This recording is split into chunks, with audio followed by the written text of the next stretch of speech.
ನಾಡಹಬ್ಬ ದಸರಾಗೆ ದಿನಗಣನೆ ಶುರುವಾಗಿದೆ. ಎಲ್ಲರೂ ಕೂಡ ತುಂಬಾನೇ ಕುತೂಹಲ ಭರಿತರಾಗಿ ಜಂಬೂ ಸವಾರಿಗೋಸ್ಕರ ಕಾಯ್ತಾರೆ. ಸೊ ಆ ಜಂಬೂ ಸವಾರಿಗಂತ ಹೇಳಿ ಆನೆಗಳನ್ನ ಕರೆತಂದು ಆ ಆನೆಗಳಿಗೆ ಟ್ರೈನಿಂಗ್ ಕೊಟ್ಟು ಒಳ್ಳೆಯ ಲಾಲನೆ ಪಾಲನೆ ಮಾಡಲಾಗುತ್ತೆ. ಸೊ ಇಂತಹ ಸಂದರ್ಭದಲ್ಲಿ ಒಂದು ಸಣ್ಣ ಚಾತುರ್ಯ ಆಗಿದೆ. ನಾಡಹಬ್ಬ ದಸರಾಗೆ ಬಂದಿದ್ದ ಆನೆಗಳ ಮಧ್ಯೆ ಕಾಳಗ ಶುರುವಾಗುತ್ತೆ. ಮೈಸೂರು ಅರಮನೆ ಮುಂದೆ ದಸರಾ ಆನೆಗಳು ಗುದ್ದಾಟ ಸ್ಟಾರ್ಟ್ ಮಾಡ್ಕೊಳ್ತಾವೆ. ಕಂಜನ್ ಹಾಗೂ ಧನಂಜಯ ಹೆಸರಿನ ಆನೆಗಳ ನಡುವೆ ಒಂದು ಸ್ವಲ್ಪ ದೊಡ್ಡ ಮಟ್ಟದಲ್ಲಿ ಕಾಳಗ ಆಗಿದೆಯಂತೆ. ನಿನ್ನೆ ರಾತ್ರಿ 8 ಗಂಟೆಗೆ ನಡೆದಿರುವಂತಹ ಘಟನೆ ಇದು. ಇನ್ನು ಅರಮನೆಯಿಂದ ನೋಡಿ, ಈ ಎರಡು ಕಂಚನ್ ಮತ್ತು ಧನಂಜಯ ಅನ್ನೋ ಆನೆಗಳು ಹೊರಗಡೆ ಓಡಿ ಬರ್ತಾ ಇರುವಂತಹ ದೃಶ್ಯ ಗಮನಿಸ್ತಿದ್ದೀರಿ.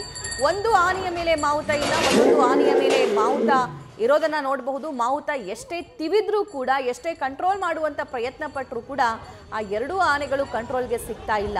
ಸೊ ಕೆಲಕಾಲ ಆತಂಕದ ವಾತಾವರಣ ಅಲ್ಲಿ ನಿರ್ಮಾಣ ಆಯಿತು. ಕಂಚನ್ ಆನೆಯನ್ನ ನಿಯಂತ್ರಿಸೋದಕ್ಕೆ ಧನಂಜಯ ಹರಸಾಹಸ ಪಡ್ತಾ ಇದ್ದಾನೆ. ಮುಂದೆ ಹೋಗ್ತಾ ಇರೋನು ಕಂಜನ್, ಹಿಂದೆ ಇರೋನು ಧನಂಜಯ್.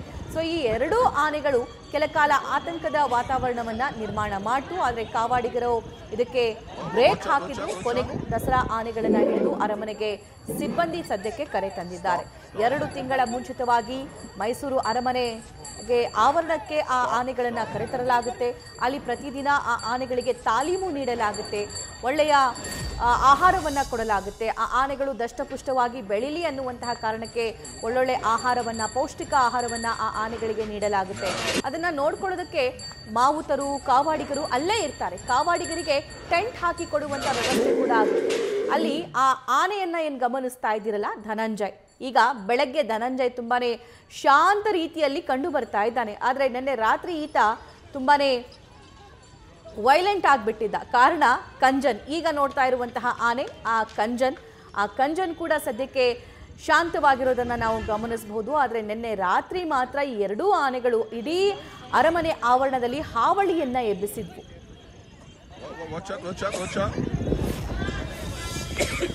ಸುಮಾರು ಒಂದು 7:30 7:45ಗೆ ಅಲ್ಲಿ ಸಮಯದಲ್ಲಿ ಧನಂಜಯ ಮತ್ತು ಕಂಜಾನೆ ಮಧ್ಯೆ ಕಿತ್ತಾಟ ಸ್ಟಾರ್ಟ್ ಆಗಿರುತ್ತೆ. ಅದು ಊಟದ ಸಮಯದಲ್ಲಿ ಧನಂಜಯಗೆ ಊಟ ಮಾಡಿಸೋ ಸಮಯದಲ್ಲಿ ಕಂಜನ್ನು ಹಿಂದ್ಗಡೆ ಪಾಸ್ ಆಗ್ತಾ ಇರ್ತಾರೆ. ಅವನಿಗೂ ಊಟ ಮಾಡ್ಸೋಕ್ಕೆ ಕರ್ಕೊಂಡು ಹೋಗ್ತಾ ಇರ್ತಾರೆ. ಸಡನ್ನಾಗಿ ಧನಂಜಯ ಟರ್ನ್ ಆಗಿಬಿಟ್ಟು ಕಂಜನ್ ಮೇಲೆ ಕಿತ್ತಾಟಕ್ಕೆ ಬೀಳ್ತಾರೆ. ಸೊ ಹಾಗೆ ಅದು ಮುಂದ್ಗಡೆ ಅದನ್ನು ಓಡಿಸ್ಕೊಂಡು ಹೋಗುತ್ತೆ.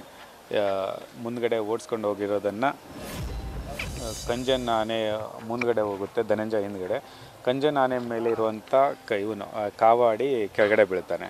ಕೆಳಗಡೆ ಬಿದ್ದಾಗ ಕೆಳಗಡೆ ಜಿಗಿತಾನೆ. ಅವನು ಆ್ಯಕ್ಚುಲಿ ಜಂಪ್ ಮಾಡ್ತಾನೆ. ಇದಕ್ಕೆ ಅವನು ಕುತ್ಕೊಳ್ಳೋಕ್ಕಾಗಲ್ಲ ಹೋಗೋ ರಬ್ಸಕ್ಕೆ. ಹಾಗಾಗಿ ಧನಂಜಯ ಮೇಲಿಂತ ಕಾವಾಡಿ ಮೇನ್ ರೋಡ್ ತಲುಪುವಷ್ಟರಲ್ಲಿ ಅದನ್ನು ಕಂಟ್ರೋಲ್ ಮಾಡಿ ವಾಪಸ್ ತರ್ತಾನೆ. ಮತ್ತು ಇವು ಎಲ್ಲ ಏನು ಪಳಗಿಸಿರೋ ಆನೆ ಆಗಿರೋದ್ರಿಂದ ಜನರಿಗೆ ಇದರಿಂದ ಯಾವುದೇ ತೊಂದರೆ ಇಲ್ಲ. ಇದು ಒಂದು ಕ್ಯಾಂಪಲ್ಲಿ ನಡೆಯುವಂಥ ಸರ್ವೇ ಸಾಮಾನ್ಯ ಬಿಹೇವಿಯರ್ಸು. 2 ಮೇಲ್ ಎಲಿಫೆಂಟ್ಸನ್ನು ನಾವು ಜೊತೆಗೆ ಇದು ಯಾವಾಗಲೂ ಕಿತ್ತಾಡ್ಕೊಳ್ಳೋಂಥದ್ದು ಸರ್ವೇ ಸಾಮಾನ್ಯ. ಇದು ಸಿಟಿ ಮಧ್ಯದಲ್ಲಿ ಕ್ಯಾಂಪಲ್ಲಿ ಇರೋದ್ರಿಂದ ಸ್ವಲ್ಪ ಇದು ಆಗಿದೆ, ಹೈಲೈಟ್ ಆಗಿದೆ. ಬಿಟ್ಟರೆ ಜನರು ಆತಂಕ ಪಡೋ ವಿಷಯ ಏನೂ ಅಲ್ಲ. ಸರ್, ಈಗ ಸಡನ್ ಆಗಿ ಬಿಹೇವಿಯರ್ ಚೇಂಜ್ ಆಗಿದೆಯಲ್ಲ ಸರ್, ಈ ಧನಂಜಯನ ಏನಾದರೂ ಮದುವೆ ಆಗಿದೆ ಅಂತ? ಇಲ್ಲ, ಯಾವ ಬಿಹೇವಿಯರ್ಸು ಚೇಂಜ್ ಆಗಿಲ್ಲ. ಸೊ ಅದು ಮೇಲ್ ಎಲಿಫೆಂಟ್ಸ್ ಕಿತ್ತಾಡ್ಕೊಳ್ಳೋದು ಕಾಮನ್ ಕ್ಯಾಂಪಲ್ಲಿ. ಹಾಗಾಗಿ ಅದೇ ಥರ ಕಿತ್ತಾಡ್ಕೊಂಡಿದೆ. ನಾವು ನಿನ್ನೆನೂ ವೆರಿಫೈ ಮಾಡಿದ್ದೀವಿ, ಇವತ್ತು ಮಾರ್ನಿಂಗ್ ವೆರಿಫೈ ಮಾಡಿದ್ದೀವಿ. ಅದಕ್ಕೆ ಯಾವುದೇ ಮದ ಇಲ್ಲ. ಈ ಫುಡ್ಡನ್ನು ತಿಂದಾಗ ಚೆನ್ನಾಗಿ ಹುಡುಗಿ ಇಲ್ಲಿ ಸಿಗ್ತಾ ಇರುವಾಗ ತಿಂತಾ ಇರುತ್ತಲ್ಲ, ಆವಾಗ ಆಟೋಮೆಟಿಕ್ ಸ್ವಲ್ಪ ಗತ್ತು ಬರೋದು ಕಾಮನ್ನು, ಮದ ಅಲ್ಲ, ಅದು ಗತ್ತು. ಹಾಗಾಗಿ ಸ್ವಲ್ಪ ತುಂಟಾಟಗಳು ಅಥವಾ ಕಿತ್ತಾಟಗಳು ಜಾಸ್ತಿ ಆಗ್ತವೆ. ಆ ಥರ ಮಾಡ್ಕೊಂಡಿದೆ. ಬಿಟ್ಟರೆ ಬೇರೆ ಏನೂ ಆತಂಕ ಪಡೋ ವಿಷಯ ಏನಿಲ್ಲ. ಬಟ್ ಬಿಹೇವಿಯರ್ ವಾಚ್ ಮಾಡ್ತೀರಿ? ಹೌದೌದು, ಕಂಟಿನ್ಯೂ ಡೈಲಿ ಬೆಳಗ್ಗೆ ಮಾರ್ನಿಂಗ್ ನಾವು ಬಿಹೇವಿಯರ್ಸು ಅದನ್ನು ರೆಕಾರ್ಡ್ ಮಾಡ್ತೀವಿ. ಏನಾದರೂ ಚೇಂಜಸ್ ಕೇಳಿದರೆ ಅವ್ರನ್ನ ಮಾವುತ ಕಾವಡಿಗಿನ ಕರ್ಕೊಂಡು ಟೀಮ್ ನೋಡಿಕೊಂಡು ಪ್ರತಿಯೊಂದು ಅಬ್ಸರ್ವ್ ಮಾಡ್ತೀವಿ ನಾವು.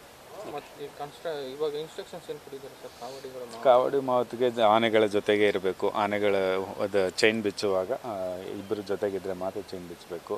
ಆಮೇಲೆ ಇದು ತಿನ್ನಿಸುವಾಗ, ಆಹಾರ ತಿನ್ನಿಸುವಾಗ ಮೇಲ್ ಎಲಿಫೆಂಟ್ಸ್ಗಳು ಜೊತೆಗೆ ಅದು ನಿಲ್ಲಿಸಿಲ್ಲ. ನಿನ್ನೆನೂ ಕೂಡ ನಿಲ್ಲಿಸಿಲ್ಲ. ಅವರು ಜಸ್ಟ್ ತೊಗೊಂಡು ಹೋಗ್ತಾ ಇದ್ರು ಆ ಟೈಮಲ್ಲಿ ಆಗಿರುವಂಥ ಘಟನೆ.